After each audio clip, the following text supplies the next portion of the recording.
O que é licitação? O que é cidadania? E a educação? E a saúde pública? Como se organiza os transportes? A Rádio FOP Educativa apresenta o FOP Entrevista.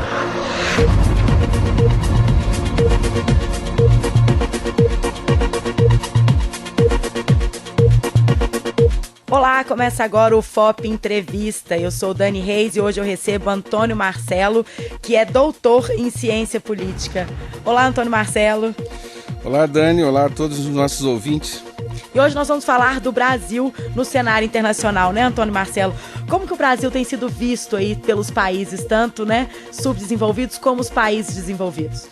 Ô, Dani, eu acho que vale a pena gastar um minuto só, aí um minuto mesmo, num histórico em relação à atuação do Brasil no cenário internacional. Primeiro, voltando só para citar mesmo, século XIX, o Brasil se transforma numa monarquia, num continente formado só por repúblicas, à exceção do México, que durante 2 anos foi monarquia. Quer dizer, então ele era um ser estranho ao universo, e até as relações mesmo do Brasil eram muito mais com as monarquias europeias do que propriamente com os países do continente americano, né?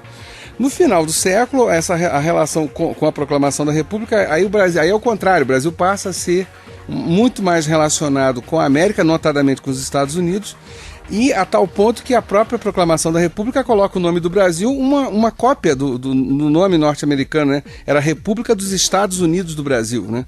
Não nos esqueçamos disso, foi o primeiro nome republicano do nosso país. E ao longo das décadas, as relações brasileiras no século XX também foram um tanto dúbias.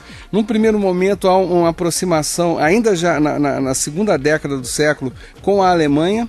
O Brasil, em função dos governantes brasileiros, Marechal Hermes era fã do militarismo alemão. De fato, a Alemanha, desde 1870, com a unificação, com o governo de Bismarck, ela tinha era uma potência bélica. Mesmo com a Primeira Guerra Mundial, isso não alterou muito o quadro. E depois, quando vem a ascensão do nazismo da Alemanha e do fascismo na Itália, já o Brasil, com o Getúlio Vargas aqui, há também uma proximidade com esses regimes. Por favor, isso não era, antes que alguém fale, não era nada estranho, na medida que não apenas Vargas e boa parte da elite política brasileira era fã, não necessariamente do Hitler, mas fã do Mussolini, como inúmeros outros líderes mundiais eram fãs do Mussolini. Vamos deixar claro aqui, quer dizer, porque isso pode parecer estranho no século XXI falarmos isso, mas isso de fato aconteceu. E aí vem a Segunda Guerra, e com o final da Segunda Guerra, antes da Segunda Guerra, tentou-se criar uma comunidade de países, que foi a Comunidade das Nações, que não funcionou, e com o fim da Segunda Guerra, aí vem a ONU, né, a Organização das Nações Unidas, uma nova tentativa que continua sendo tentativa até hoje, mas pelo menos funciona aos trancos e barrancos, e é onde o Brasil aparece no cenário internacional um pouquinho, no momento, por exemplo, com Oswaldo Aranha, logo depois do pós-guerra, a criação do Estado de Israel, né? Aliás, só um parêntese rápido, né? O comentário feito lá por um dos ministros de Israel há poucos meses atrás, criticando a diplomacia brasileira, eu acho que tem um pouco aí de falha de memória, né? Porque o Estado de Israel foi criado graças à ação da diplomacia brasileira, mas enfim, vamos deixar para o lado. Mas a verdade é que depois da Segunda Guerra e depois desse momento imediatamente pós-guerra, o Brasil se isolou um pouco nas relações diplomáticas no mundo, tá? Ele foi muito mais refém dos humores, verdade também para um mundo bipolar, né? A disputa entre Estados Unidos e União Soviética, mas mesmo assim o Brasil sempre ficou meio à parte ao longo de muitas décadas.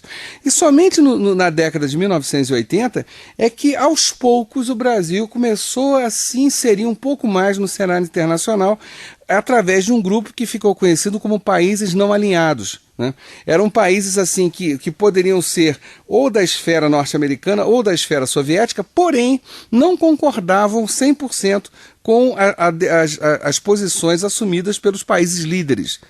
União Soviética e Estados Unidos, respectivamente. Então, quer dizer, eu me lembro de um congresso na Índia sobre isso, já na década de 1980, e você começa a ter, então, essa rearticulação. E vai culminar, no princípio da década de 90, com uma articulação de um bloco regional, que foi o Mercosul, né, o Mercado Comum do Sul, inspirado na União Europeia, né, cuja origem era o Mercado Comum Europeu, né. Ora, Com isso tudo, a gente pode dizer que, em termos históricos, a posição, o comportamento do Brasil no cenário internacional, apenas nos últimos anos, nos últimos 20 anos, vamos colocar assim, com muito bom humor e com muita gentileza em relação às ações, é que tem sido, de fato, um país preocupado com as relações internacionais, com os demais países do globo. De uma forma geral, o Brasil oscilou muito entre um ou dois países só, de seu interesse particular, ou simplesmente se esquecia que fazia parte, por exemplo, de um continente da América ou da América Latina, e inclusive da própria América do Sul. Apesar de ser um país que faz fronteira, com a exceção de Chile e Equador, com todos os demais países da América do Sul, o Brasil simplesmente se esqueceu durante muitas décadas do seu continente. Quer dizer, esse é o cenário. Quer dizer, nós estamos falando, Dani, de um país, portanto, repito, que apenas há 20 anos ele começa a se inserir no cenário internacional. E como que andam essas relações, né, do Brasil com esses países aqui da América Latina e com os países desenvolvidos nesse último governo agora? Pois é, aí sim, quer dizer, na medida que o Brasil começa a assumir alguma posição, e para o ouvinte entender, isso cabe a todos os países do globo, não é uma questão, por que o Brasil tem que se meter no país X ou Y? Porque isso faz parte das relações internacionais. Né? Quer dizer, não, um país, só para vamos entender, meu caro ouvinte, um país só existe enquanto país na medida que as demais nações o reconheçam. Quer dizer, quando reconhecem a existência desse país, então esse país existe. Não é eu quero ser um país e acabou. Não é assim que funciona. Então, nesses últimos 20 anos, Dani, primeiro, vamos lá, há uma atenção maior para a América do Sul, notadamente a partir do Mercosul. Né? O problema aí de um bloco comercial, e esse bloco comercial com aspirações políticas, coisa que o Mercosul acabou abandonando, mas na origem tinha aspirações políticas em criar-se algo um pouco parecido com a União Europeia, né? Você pode não acreditar, mas a ideia original do Mercosul era essa, tá? O que acontece? É você entender que ou existe um equilíbrio relativo, porque todo equilíbrio aí nesse caso será relativo, das economias que vão se somar, ou se existe um desequilíbrio gigantesco, todos os países membros devem compreender esse desequilíbrio. O problema do Mercosul, ao contrário, por exemplo, do que aconteceu com a União Europeia, é que foi a criação de um bloco, e aí é o primeiro exemplo que você, a respeito da tua pergunta, né, como é que está a relação do Brasil com a América do Sul, e depois com os demais países, né, notadamente os países desenvolvidos. No caso da América do Sul, o que acontece com o Mercosul? A união de Brasil, Argentina, Uruguai e Paraguai seria uma relação de absoluta assimetria. Ou seja, só para vocês entenderem, no projeto inicial do Mercosul, que é o Tratado de Assunção, lá em 1991, esperava-se que nos próximos 10 anos, quer dizer, até 2001, a economia brasileira cresceria 30% por causa do Mercosul, a economia argentina cresceria 400%, a economia uruguaia cresceria 4.800% e a economia paraguaia 6.400%.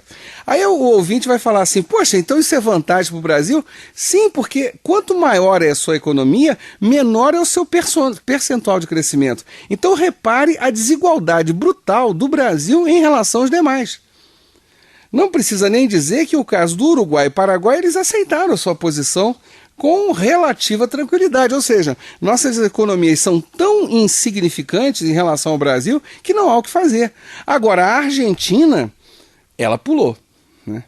Então, quer dizer, a Argentina criou tantos empecilhos num primeiro momento que, verdade seja dita, em boa parte o não funcionamento do Mercosul se deve aos protestos argentinos, porque ela não aceitava reconhecer essa derrota. Né? Porque seria uma derrota grotesca. O problema é que se a economia argentina funcionasse muito bem, tudo bem, quer dizer, você poderia até negociar, e verdade seja dito, o Brasil até cedeu várias vezes, em função das exigências argentinas.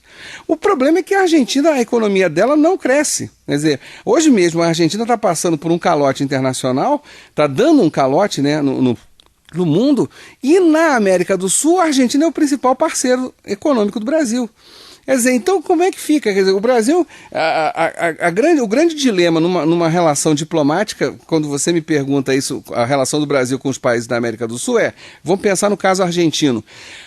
Continuamos a oferecer privilégios aos argentinos sabendo que eles não vão nos pagar?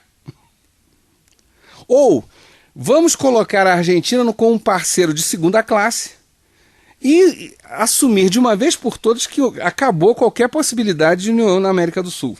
Quer dizer, essa é uma pergunta que o Itamaraty deve se fazer todos os dias, né? O mesmo, e aí vamos entender o que aconteceu, por exemplo, com a Bolívia há algum tempo atrás, ainda no governo Lula, quando houve aquela crise toda com o Evo Morales, né, da estatização, etc., das refinarias, e a Petrobras foi envolvida, porque uma das refinarias estatizadas era da Petrobras. Algumas pessoas na época falaram assim, o Brasil tinha que invadir a Bolívia e acabou. Não, invadir a Bolívia, sejamos sinceros, era fácil, né? Com todo respeito aos bolivianos, tá? Mas não há como, e por pior que seja o exército brasileiro e as forças armadas do Brasil, por mais despreparados que eles sejam, não é muito difícil. Quer dizer, eu posso mandar uma polícia estadual invadir, com todo respeito, mas não é por aí que você resolve na diplomacia, né? Até porque você precisa que aquele país chamado Bolívia continue na sua esfera de influência.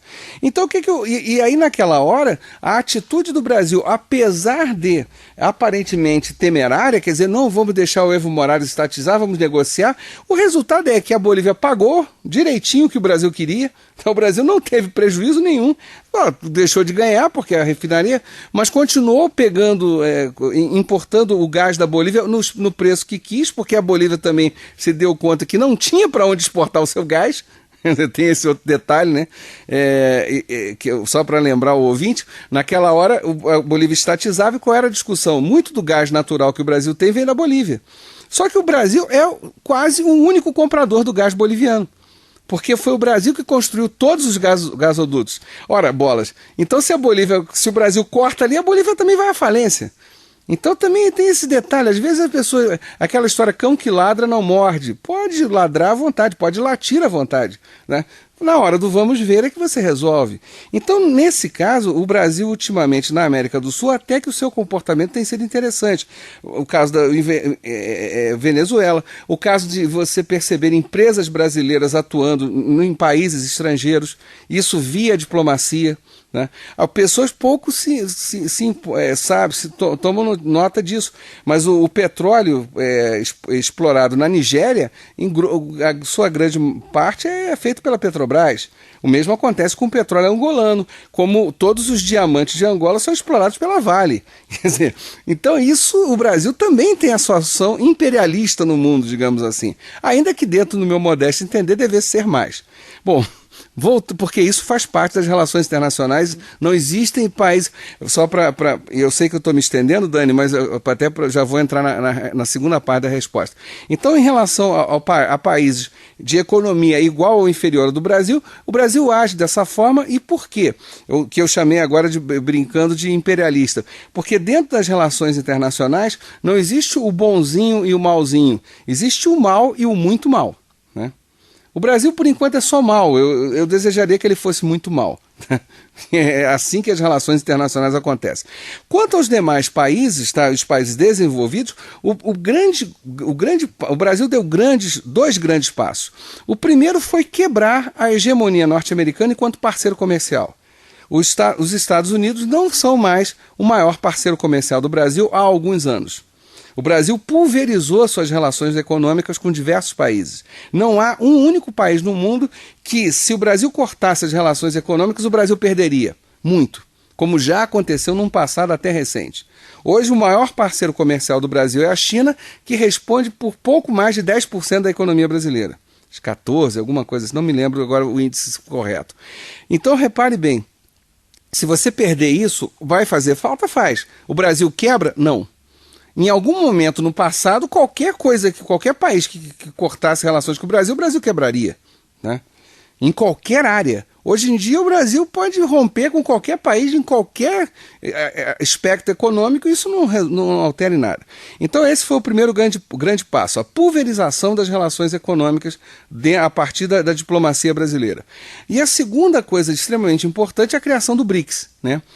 Reunindo Brasil, Rússia, Índia, China e África do Sul. Quer dizer, é um bloco à parte que escapa do Clube de Paris, escapa do Banco Mundial, escapa do FMI, escapa dos Estados Unidos e da União Europeia. Quer dizer, então a união desses países e agora, recentemente, a criação de um banco fomentador para o BRICS, esse é um salto gigantesco e, sejamos francos, o que falta agora é uma coisa que Brasil e China já começaram a conversar e é uma conversa que parece que se estende ao restante do BRICS, que é o seguinte: o que falta para que os países quebrem certos monopólios, notadamente monopólios norte-americanos, e se desenvolvam à parte? É uma coisa, eu não sei se é que eu já estou me estendendo demais, então eu não sei se vai ficar chata aqui a fala, mas é quebrar o comércio internacional a partir do dólar, né? Todo comércio internacional feito a partir de 1947 no mundo utiliza o dólar norte-americano como padrão monetário. Para isso significa que todos os países do mundo têm interesse na variação do câmbio do dólar. Quanto mais a sua moeda se aproxima do valor do dólar, mais caro fica seu produto.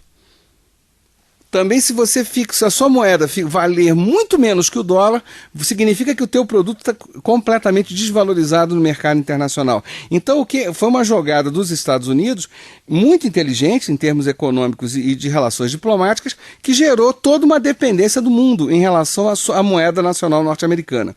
Ora, o que tem feito as conversas de Brasil e China? Um comércio bilateral, né, Brasil e China, que não utilize o dólar. Se isso acontecer e se isso se espalhar para o BRICS, aí você realmente quebra a espinha dorsal dos Estados Unidos, uma economia que a previsão é que em 2040 ou 2050 a China já ultrapasse em larga escala a economia norte-americana. Agora, se isso acontecer, aí a quebradeira já acontece antes. Uma quebradeira deles, não nossa. E Antônio Marcelo, falando dos Estados Unidos, qual que é a visão que os Estados Unidos têm da economia brasileira?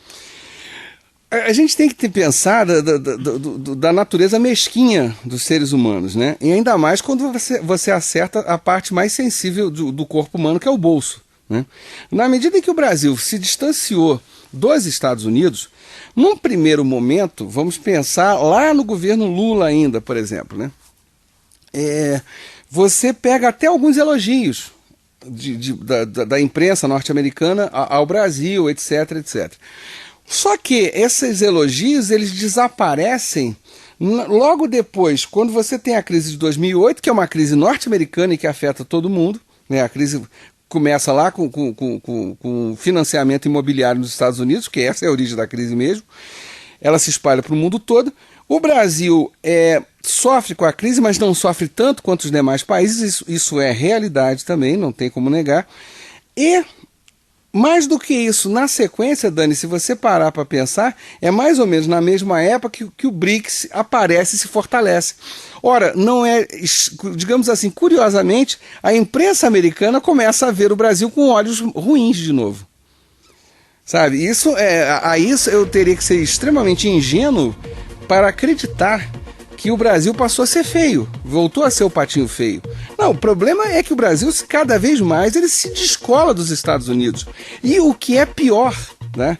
Eu acho que aí vem a suprema humilhação, né, do caso norte-americano. É você pensar que, para eles, norte-americanos, existem certas áreas que eles se viram obrigados a aprender a falar português por causa dos brasileiros. Dado que são turistas brasileiros que movimentam a economia americana em vários lugares lá. Ora, repara bem, é a inversão completa de valores. Vamos pensar um lugar que sempre foi hegemônico e sempre foi o manda-chuva ao longo de décadas. E aí, uma bela hora, um dos seus capachos se rebela. E você começa a depender dele. Quer dizer, os Estados Unidos ele está passando por um problema sério de baixa autoestima durante esses últimos anos. Primeiro, a economia, a maior parte das empresas americanas estão em capital controlado por empresas japonesas já há muito tempo. e agora por empresas chinesas também. Então, quer dizer, a economia americana sobrevive graças a Japão e China. Vamos lá, né? Aí depois você pensa no próprio quintal dos Estados Unidos, que é a América Latina, esse quintal se rebela.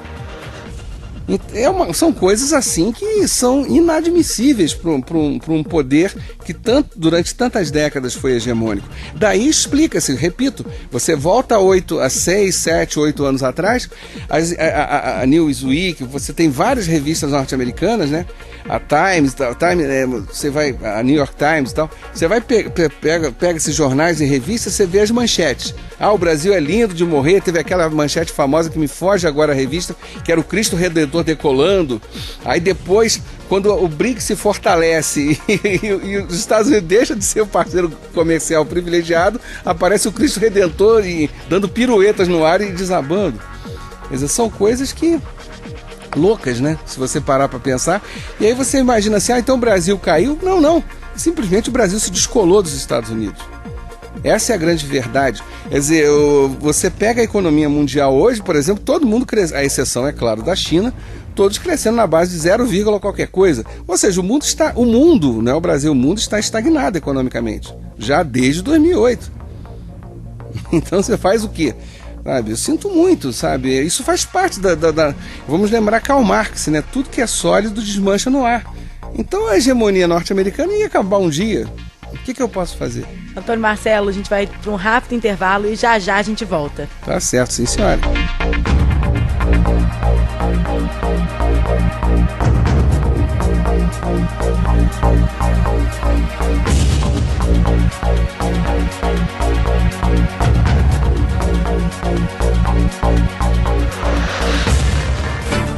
O que é licitação? O que é cidadania? E a educação? E a saúde pública? Como se organizam os transportes? O FOP Entrevista, com a mediação do professor Antônio Marcelo Jackson. Produção Danilo Nonato e Patrícia Botaro. Um produto da Rádio FOP Educativa, Universidade Federal de Ouro Preto.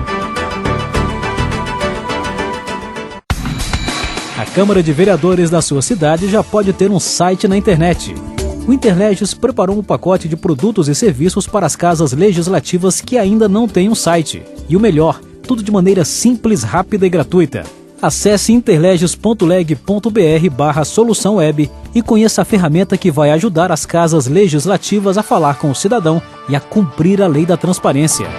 Solução Web Interleges, sua Câmara de Vereadores na internet. Época das chuvas. Tempo de proteção. Durante as tempestades, são comuns as descargas elétricas. Quando estiver relampejando, evite qualquer contato com a água. Não tome banho e nem fique descalço em um local molhado. Fique longe de qualquer objeto ou estrutura metálica, como fogões, geladeiras, torneiras e canos. Siga as orientações. Fique seguro. Você está na UFOP Educativa 106.3. Informação e cultura ao seu alcance. O que é licitação? O que é cidadania? E a educação? E a saúde pública? Como se organizam os transportes? O FOP Entrevista, com a mediação do professor Antônio Marcelo Jackson. Produção Danilo Nonato e Patrícia Botaro. Um produto da Rádio FOP Educativa, Universidade Federal de Ouro Preto.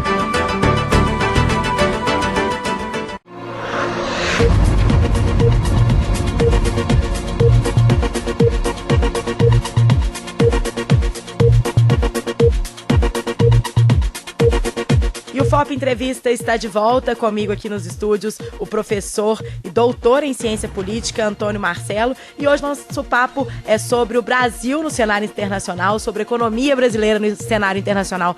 Antônio Marcelo, qual que é o real estado da economia brasileira? Ô Dani, vamos lá. Quando você pensa em economia, você tem dois vieses que você pode refletir sobre ela, pensando a economia sempre uma economia em desenvolvimento, né? O primeiro é você ter uma produção industrial, uma produção agrícola, que você consiga desenvolver tecnologia e produzir mais, tá? E por que eu falo produção industrial e agrícola? Porque nos dois casos envolve tecnologia. Tá? Quer dizer, vamos esquecer a agricultura familiar, evidentemente, que não entra na nossa pauta. Estou pensando na agricultura para exportação. Né? E nesse caso, a parte agrícola do Brasil vai até muito bem, obrigado. O Brasil é o maior exportador de alimentos do mundo e tal, sem discussão. Agora, a parte industrial nós estamos carentes, tá? E essa carência não é de agora, não. Né? Vamos pensar que um desenvolvimento industrial, ou mesmo o desenvolvimento lá agrícola, ele parte de um pressuposto básico: você precisa de mão de obra qualificada. E para ter mão de obra qualificada, você precisa ter escolas técnicas, você precisa ter universidade, você precisa ter, antes das escolas técnicas e universidades, precisa ter um bom ensino médio e um bom ensino fundamental. E aí está o nosso calcanhar de Aquiles. Né? A qualidade dos nossos estudantes, lamentavelmente, é uma das piores do mundo. Né?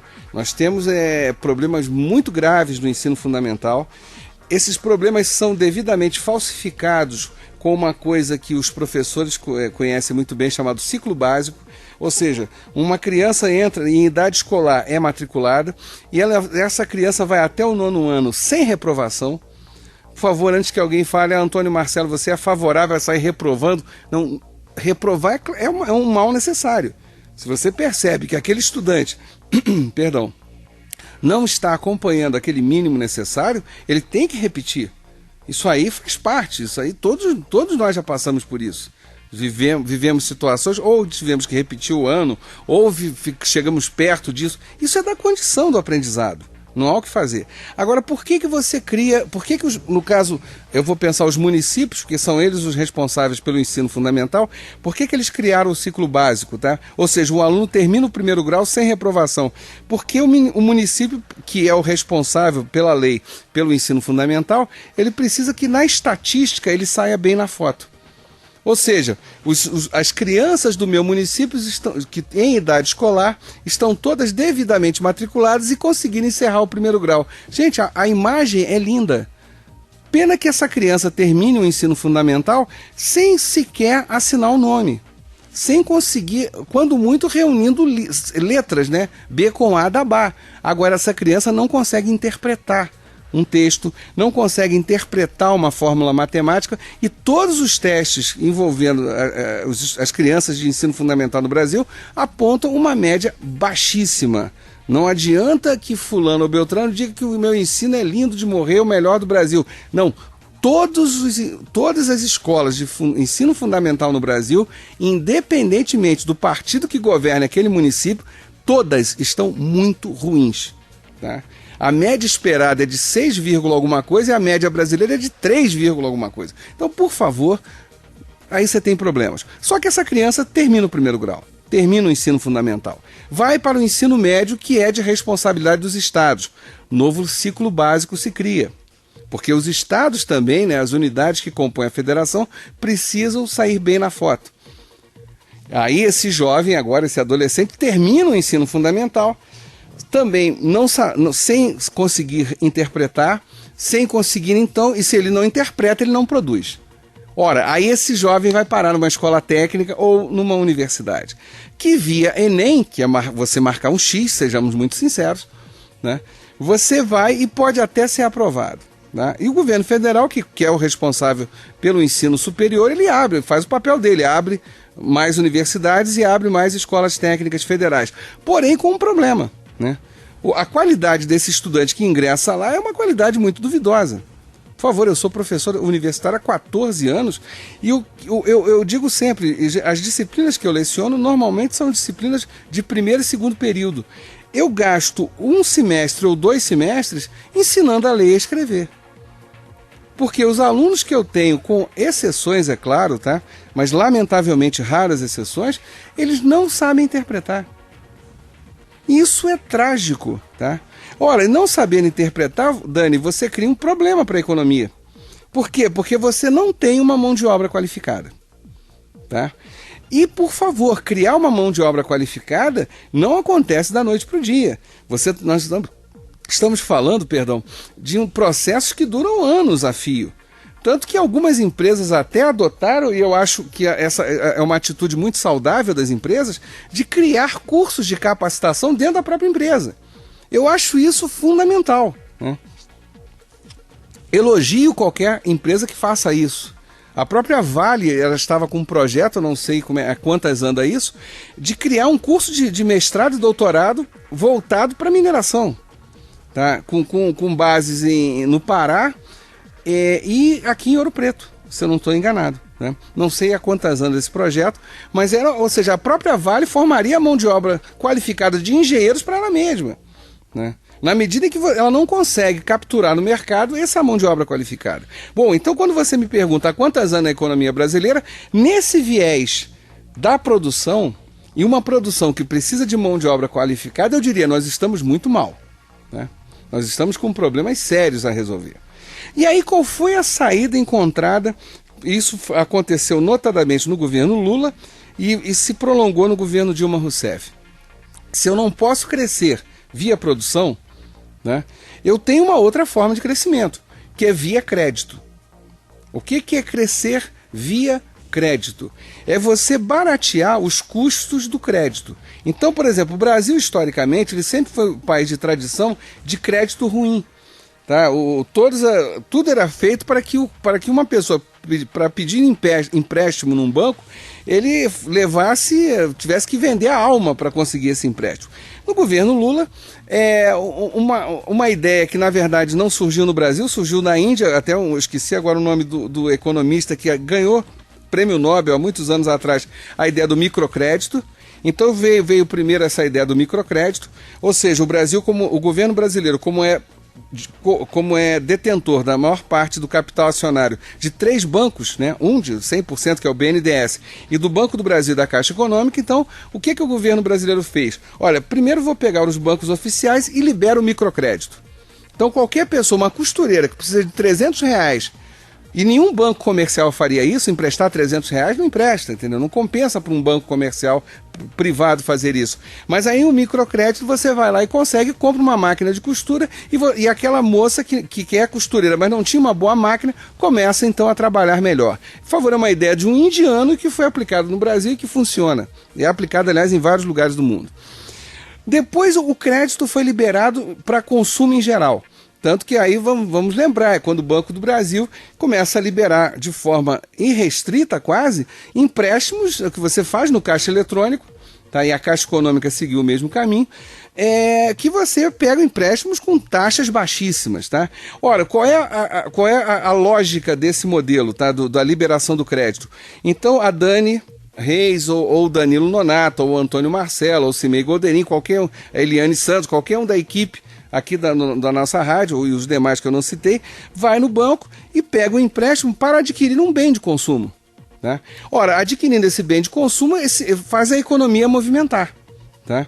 Também é uma ideia original do governo petista? Não, isso aí está lá em John Maynard Keynes, economista inglês da primeira metade do século XX, tá? Por favor, isso aí não é novidade nenhuma no planeta Terra, né?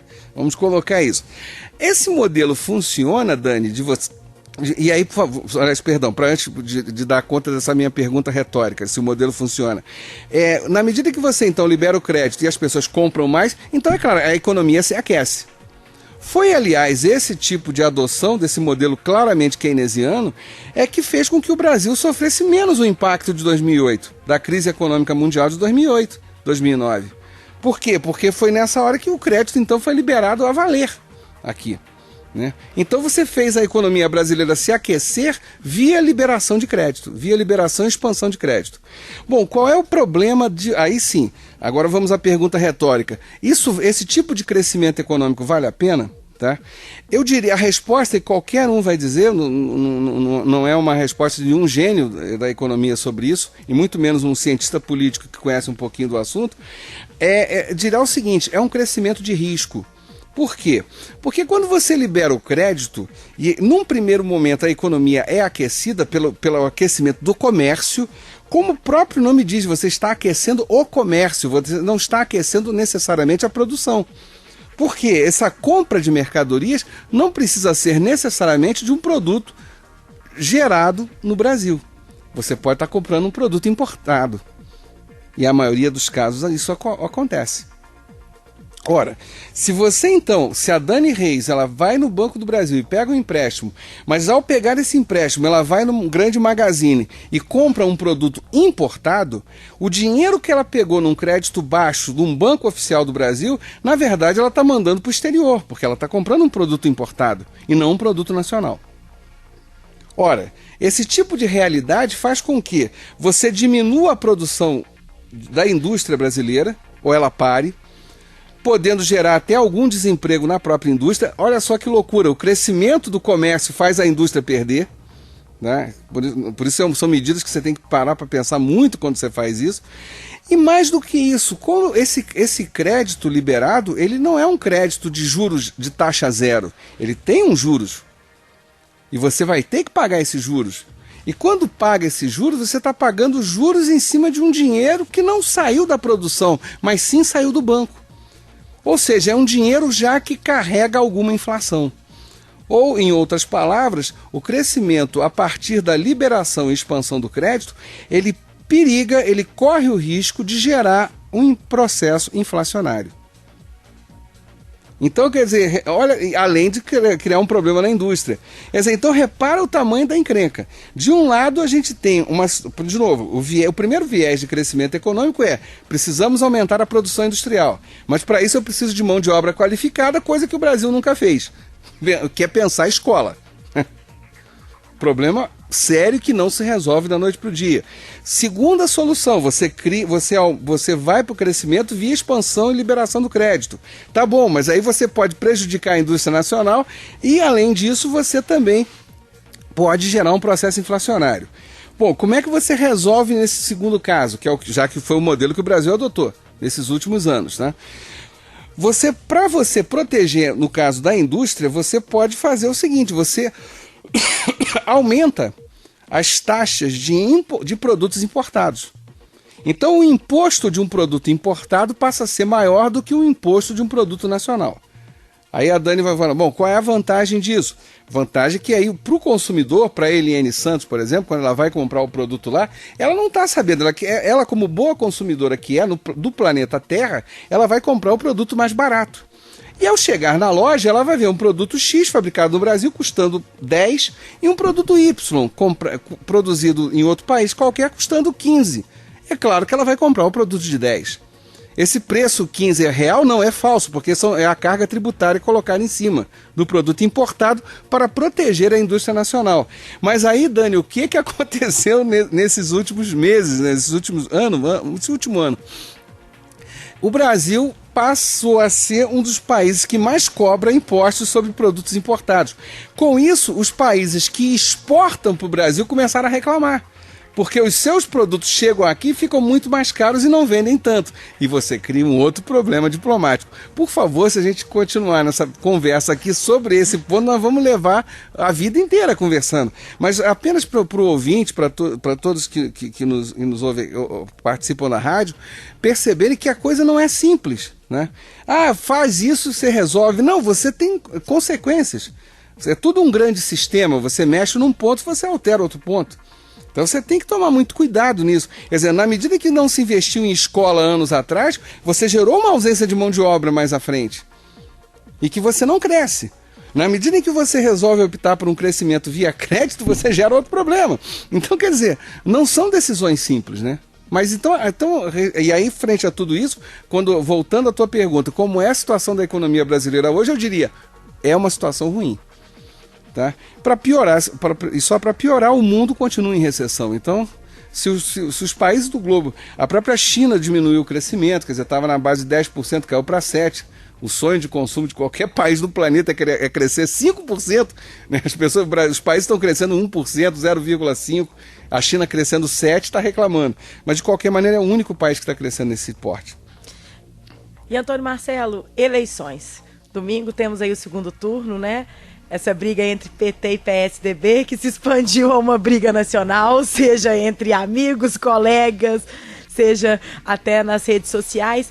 Como que fica o cenário, né, do Brasil, esse cenário internacional, depois das eleições? Bom, primeiro que muitas amizades foram desfeitas, né? Isso aí Isso aí eu não tenho dúvida, né? É interessante como as redes sociais mostraram a verdadeira face da nossa estimada sociedade, dos membros da nossa estimada sociedade. Eu acho o seguinte, Dani, a leitura que eu faço, e aí sem brincadeira, é que diversos problemas estruturais do meio social brasileiro afloraram de maneira sem freio nesses últimos tempos. E a eleição apenas capitalizou o problema. Tá? Vamos entender. O Brasil, segundo todos aqueles que sempre analisaram a sociedade brasileira, caracterizaram a nossa sociedade de que maneira? Uma sociedade presa a valores arcaicos, hierarquizada, né? Uma sociedade muito mais que poderia ser caracterizada como um modelo aristocrático do que como um modelo democrático. É uma sociedade tirânica. Por favor, tem um livro clássico do Simon Schwarzman, que é um sociólogo, chamado Bases do Autoritarismo Brasileiro. E ele não está falando ali do autoritarismo de um ou outro membro da nossa elite política, não, estamos falando da sociedade brasileira, né? Quando você pega Os Donos do Poder, do Raimundo Fauro, é um livro clássico de 1958, que ele está dizendo, olha como é que a sociedade brasileira é. Desde a sua colonização, quer dizer, não é pouca porcaria, não, é uma porcaria para dar e vender. E em que sentido? Porque é uma sociedade que não é democrática. Só que uma sociedade que não é democrática, mas aonde também não há mobilidade social, as pessoas não saem do lugar, é uma sociedade que aparentemente ela gera uma impressão de estabilidade, de tranquilidade. Daí um outro livro que eu cito aqui, que vale a pena ser lido por todos os que nos ouvem, que é o Raízes do Brasil, do Sérgio Buarque de Holanda, tá? Um clássico produzido em 1936, onde Sérgio Buarque já chamava a atenção de todos nós. O que caracteriza o ser humano no Brasil? É o homem cordial. Aí muita gente pensa assim, olha que coisa bonita, nós somos cordiais. Mas só que quem lê o Sérgio Buarque sabe disso. A cordialidade do brasileiro é falsa. O brasileiro é cordial, é educado, desde que você não altere a ordem previamente estabelecida, uma ordem social previamente estabelecida. Na hora que você retira o status social de alguém, essa pessoa imediatamente ela demonstra que a cordialidade dela é falsa. Por isso a brincadeira do homem cordial do Sérgio Buarque. E ora, e por que isso tem a ver com essa pergunta sua a respeito das eleições? Porque na medida em que você tem inúmeras políticas públicas que de alguns anos para cá, não vem agora do governo Dilma, não é do governo Lula, vem lá do governo Fernando Henrique e às vezes até anteriores, que começam a combater certas desigualdades. Vamos pensar primeiro o caso das mulheres, né? Você tem, isso não é, isso, e você vê como o preconceito contra as mulheres continua valendo. Em alguns estados, mas não todos, você tem delegacia de mulheres. Porque se entendeu que uma delegacia comum não consegue atender a pessoa do sexo feminino de maneira decente, de maneira digna. Então você tem, no estado do Rio de Janeiro, já há muitos anos, desde a década de 1990, delegacia de mulheres, onde apenas mulheres trabalham para atender exclusivamente mulheres. E isso é desigual? É desigual. Sim, mas a mulher é tratada como um ser inferior, então eu preciso artificialmente tratá-la de maneira melhor. Tá? Então aí você vê, só que você faz isso e logo depois você tem aquela coisa horrorosa com a Maria da Penha, que acabou dando nome à Lei Maria da Penha. De tanto apanhar do marido, ela ficou paralítica numa bela hora. Aí você tem que criar a Lei Maria da Penha. E aí você pode perguntar, para a gente encurtar a conversa, bom, e depois de todas essas ações em relação à forma desigual que a mulher é tratada, melhorou? Não, você vê uma reação machista violenta, que às vezes é citada, mas ela continua, lamentavelmente. Você pega uma reação machista, por exemplo, tem uma lei que obriga que pelo menos 30% dos candidatos dos partidos políticos sejam mulheres. Mas você não elege 30% de mulheres para o Congresso Nacional. Ora, você tem um problema então aí, tá? Mas você tem ações que combatem essa desigualdade. Segundo ponto, em relação ao racismo. Nosso país, a nossa sociedade é racista? É, lamentavelmente é. Vamos pegar um exemplo, nós estamos falando numa rádio aqui em Ouro Preto. Eu quero que alguém me diga algum membro da elite europretana que seja negro. Por favor. Que me perdoe o ouvinte, tá? Mas efetivamente Ouro Preto, aliás, Minas Gerais é um lugar cujo racismo é lamentavelmente forte.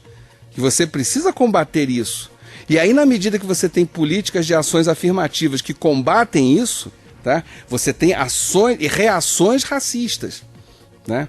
Ora, quando chega então numa situação que não me interessa se é uma política assistencialista ou não, mas efetivamente você ainda retira da pobreza e da fome e da linha de miséria um grupo gigantesco de pessoas, o que você está dizendo, Dani, para essa sociedade arcaica e hierarquizada? Olha, aquelas diferenças estão morrendo. A diferença em relação à mulher, a diferença em relação ao negro, a diferença em relação à pessoa pobre, mais humilde. Você está criando uma grande classe média aí. Isso é insuportável, né? Então, a primeira coisa que eu vejo em relação a essas eleições é que todos os nossos preconceitos afloraram, tá? Todos. Não é antes que alguém que me ouve pense assim, você está reclamando, você deve ser eleitor do PT. Não, se eu chego e falo que quem vota no Aécio é um riquinho imbecil, eu estou sendo tão imbecil quanto aquele que diz que só porque é nordestino e pobre vota no PT. Os dois que falam qualquer coisa dessa são imbecis dentro do meu entender. Porque não é por aí que você discute política, tá? Mas, lamentavelmente, o que se percebe é que a política chegou para alguns, muito rapidamente, e para outros que percebem esse movimento de preconceitos, esse somatório de preconceito estava acontecendo. Então, quer dizer, e aí vamos lá, eu mesmo tive chance de dar entrevista para o jornal Voz Ativa, agora há pouco tempo, e eu falava isso, quer dizer, eu nunca vi como cientista político um momento em que o Tribunal Eleitoral chegue e proíba campanhas porque elas estão apenas agredindo. Quer dizer, até os próprios partidos políticos incorporaram esse modelo em que fazer política é você xingar o outro. Então o eleitor um xinga o outro, os partidos um xingam o outro. Qual é o resultado dessa história? Que coisa triste, né? Que coisa triste é esse povo, sabe? Que tristeza é viver numa sociedade assim, né? Onde ela não é democrática, onde ela não consegue debater. Minimamente, eu não estou nem falando de debater de forma acalorada, pode ser de forma acalorada, mas por favor, é necessário xingar? É necessário ofender o outro para defender o seu ponto de vista? Ou o seu ponto de vista é tão banal que você não consegue outra defesa que não aquela que você xingue o outro? Quer dizer, então as eleições, esse quadro que se revelou para a gente, eu vejo dessa forma, eu fico muito triste, com muito pessimismo. É lógico que vem a esperança, né? Sempre tem a esperança que no dia 26, pouco interessa quem vença. Algumas pessoas acham também, quem torce por fulano ou beltrano, olha, eu quero que quem vença pense que está governando um país. Lembre-se que está governando um país, né? E um país com uma sociedade problemática. Então eu acho, Dani, se você me perguntasse assim, bom, o que você, se você fosse governante, o que você faria, né? Se você fosse o presidente da República, olha, eu ia propor ao Congresso Nacional um conjunto de leis de ações afirmativas, mas um conjunto assim em escala industrial, para você combater de todas as formas e de todas as maneiras os preconceitos, sabendo que na hora que isso fosse feito, você teria quase uma guerra civil no Brasil. Porque as pessoas não iam aceitar essa igualdade. O brasileiro é aquele ser que não consegue aceitar a igualdade, né? Só para fechar, tem uma piada que originalmente é russa, mas eu a aplico aqui no Brasil. Tem a história de dois fazendeiros, jogo rápido, dois fazendeiros um fazendeiro que vivia muito bem e outro fazendeiro que a fazenda dele era um horror. Aí ele falava assim, Deus, por que o senhor dá preferência a ele e não a mim? E aí Deus aparece pro cara. Meu filho, o que você quer que eu faça? Tua fazenda tá aí falida e a outra tá rica. O que você quer que eu faça? Aí o rapaz responde, eu quero que o senhor leve o outro à falência. Esse é o brasileiro, lamentavelmente. Antônio Marcelo, a gente agradece mais uma vez a sua participação, né, a esse bate-papo aqui com a gente. Hoje nós falamos das relações do Brasil no cenário internacional, da economia do Brasil no cenário internacional, e até uma próxima oportunidade. Torcendo para que esse mundo melhore um pouquinho. Com toda certeza. Termina aqui o FOP Entrevista, reportagem, né, e produção de Danilo Nonato, Eliene Santos, Fernanda Marques e Gabriela Telésforo, sonoplastia de Cimei Goderim, direção-geral de Chico Dyer e hoje na apresentação, Dani Reis. Muito obrigada pela companhia e até a próxima.